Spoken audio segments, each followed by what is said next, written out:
इतने मायूसी के माहौल में आपको एक सुखद खबर देना चाहता हूँ। पिछले 24 घंटों में कोरोना के दिल्ली में 10,000 से कम केस आए हैं। पिछले 24 घंटों में लगभग 8,500 केस आए हैं दिल्ली में। पिछले कई दिनों से दिल्ली में बहुत ज़्यादा केस आ रहे थे। 20 अप्रैल को तो 28,000 से भी ज़्यादा केस आए थे। आज 8,500 केस आए हैं। कई दिनों में पहली बार 10,000 के नीचे केस आए हैं। दिल्ली में संक्रमण दर भी काफ़ी कम हो गई है। पिछले 24 घंटों में संक्रमण दर केवल 12% रह गई है। संक्रमण दर का मतलब अगर हम 100 लोगों का टेस्ट करते हैं तो उसमें कितने लोगों को कोरोना मिलता है। ज़्यादा संक्रमण दर का मतलब होता है कि कोरोना बहुत ज़्यादा फैला हुआ है। आज ये संक्रमण दर केवल 12% आई है। 22 अप्रैल को ये 36% तक पहुंच गई थी दिल्ली में संक्रमण दर। इसका मतलब दिल्ली में अब काफ़ी कम लोग बीमार पड़ रहे हैं। अस्पतालों में भर्ती लोगों की संख्या भी अब काफ़ी कम हो गई है।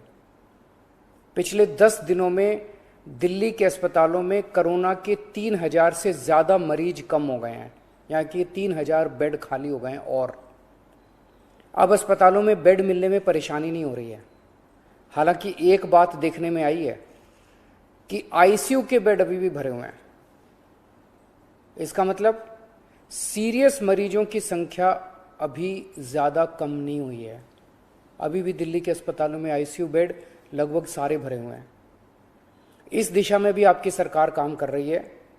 लगभग 1200 नए आईसीयू बेड बन के तैयार हो गए हैं और आज या कल में ये चालू होने वाले हैं।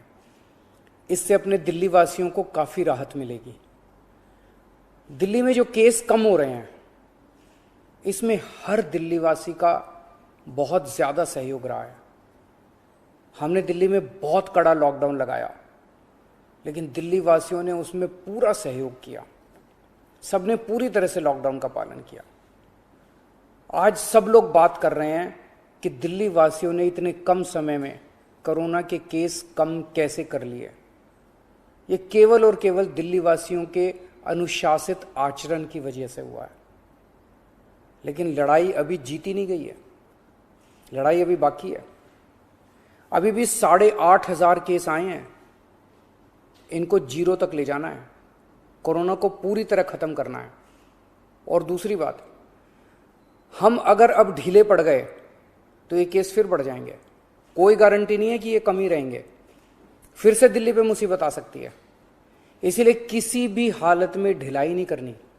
कड़ाई से लॉकडाउन का पालन करना है और कोरोना से बचने के जितने भी उपाय हैं वो सारे लागू रखने हैं। दिल्ली सरकार भी अपने इंतजामों में कोई कमी नहीं छोड़ रही। हम अभी और नए ऑक्सीजन बेड बना रहे हैं। ऑक्सीजन के कई हजार सिलेंडर खरीद रहे हैं। नए नए आईसीयू बेड बना रहे हैं, ताकि भगवान ना करे अगर कोरोना के केस फिर से बढ़ गए तो हमारी तैयारी में कोई कमी नहीं होगी। पिछले कुछ दिनों में बेहद दुखदाई, बहुत दुखदाई दिन बीते। पिछले सभी कोशिशों के बावजूद हम अपने कई दिल्ली वासियों को बचा नहीं पाए। कई परिवारों में तो एक से ज़्यादा मौत हुई है। मैं भगवान से प्रार्थना करता हूँ कि इन सभी आत्माओं को शांति प्रदान करे। मैं ऐसे कई बच्चों को जानता हूँ जिनके दोनों माता पिता चल बसे। अब उनका इस दुनिया में कोई नहीं है। मैं ऐसे सभी बच्चों को कहना चाहता हूँ कि उनके दुख को मैं समझता हूँ, पर आप चिंता मत करना बच्चों। आप अपने आप को अनाथ मत समझना। मैं हूं ना। किसी भी बच्चे की पढ़ाई बीच में छूटने नहीं देंगे। हर बच्चे की पढ़ाई जारी रहेगी। हर बच्चे की पढ़ाई और उन बच्चों की परवरिश का खर्चा सरकार उठाएगी। ऐसे कई बुजुर्ग हैं जिनके जवान बच्चे थे, वो कमाते थे तब उनका घर चलता था। अब वो कमाने वाले बच्चे नहीं रहे। ऐसे सभी बुजुर्गों को मैं कहना चाहता हूं कि आपके बच्चे चले गए। इस बात का मुझे बेहद अफसोस है, लेकिन आप चिंता मत करना।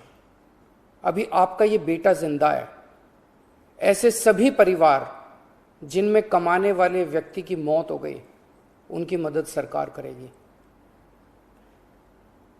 ऐसे परिवारों की हम आर्थिक मदद तो कर देंगे, पर ऐसे बच्चों को, बुजुर्गों को इस वक्त प्यार की ज़रूरत है, हमदर्दी की ज़रूरत है। मेरी ऐसे परिवारों के सभी पड़ोसियों और उनके रिश्तेदारों से विनती है, इनका ख्याल रखना। ऐसे परिवारों पे बहुत बड़ी मुसीबत आई है, इन्हें अपना प्यार और अपनी हमदर्दी देना। दिल्ली के 2 करोड़ लोग, हम सब एक परिवार हैं। इस दुख की घड़ी में हमें एक दूसरे की मदद करनी है। आज ईद का त्यौहार है। ऊपर वाले से आपकी सेहत और आपकी खुशियों की प्रार्थना करता हूँ।